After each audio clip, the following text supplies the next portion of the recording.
And, for those who find it easy to make friends, or who have lots of friends, or just have, more than 5, or more than 2, who can have friendships, you probably don't understand what I'm talking about.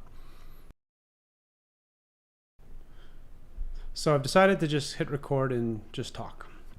I want to talk about Christ. Because right now, that's probably the most significant change in my life in the past 6 to 12 months.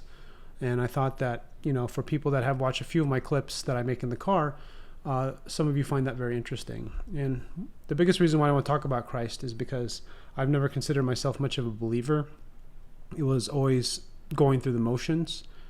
And to some degree, that part of me still exists when I think about God and I think about Christ. But then I also think, me being married and having 3 children, I've thought more about kind of like what believing in Christ does for the rest of my family. And that's sort of why I have, quote unquote, found Christ. And I say this because a lot of people out there are looking for something, something bigger than themselves to kind of pursue. And I thought for the longest, it's not something that was for me or that I needed. And it wasn't until something really challenging happened to me that made things very difficult and sort of, in a way, help me find Christ. And I bring this up because I don't see any reason, right now at least, to find Jesus if you're not suffering significantly. The way I describe it to my wife and how I've been learning how to describe it is, I'm a spreadsheet guy. For those that you don't know, I'm a big numbers person.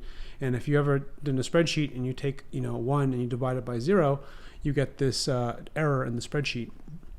And that's sort of kind of like what was happening in my life at one point. Something that seemed benign or not a big deal was a big deal. And I got 1 divided by 0 and there was an error and I didn't know how to deal with it. Probably the best way I dealt with it was just journal entries, personal development, online research, stuff like that. And it sort of comes down to an idea that you really need more. We all need help. And for God and Jesus Christ and the Bible and me being in Bible study, which is, I've been in Bible study for a year now, it has made such a dramatic impact on sort of how I view the world. And what's interesting, it's sort of happened so gradually that what I've found is that, or what I'm going to try to share in this video, is that it is very difficult when life gets very hard and you don't have some sort of mental structure or story structure or belief structure to sort of handle whatever you're going through. It kind of pushes you into some pretty dark places. And I won't even say dark. Yeah, I would say dark, actually. Dark is a big part of it. Darkness. And when you have the light, which is what God is, which is what Jesus is, it makes it so that darkness can be defeated. Now, for someone who is highly logical, which is me, someone who is highly proof-driven, evidence-driven, logic-driven, the problem that I will describe to you, if you are that kind of a person or have a tendency to be sort of a logic-driven person, is that you're fooling yourself because you're not. And I'm not, right? I like to believe I'm highly logical, I'm highly objective, and I make decisions based on data. And for the most part, for business, is what I do. But you're human still. I'm human. I want to pretend like I'm a robot. I want to pretend like I'm sort of objective individual. But I'm not, and neither are you. We all are human, and when we're human, we have a lot of our thoughts start from irrationality. No matter what you think, everything is dictated initially by emotion, and without emotion, you'd have no motivation. That's what causes us to want to get excited. That's what drives motivation. But with that said, there's a bridge that needs to be created between what you believe and something you can't seem to unravel. And the best example I can kind of give with that is someone dying, right? Or something really unexpected happening into your life that just doesn't make any sense, whether you believe in God or not. It just, you cannot find a way to turn it into something positive.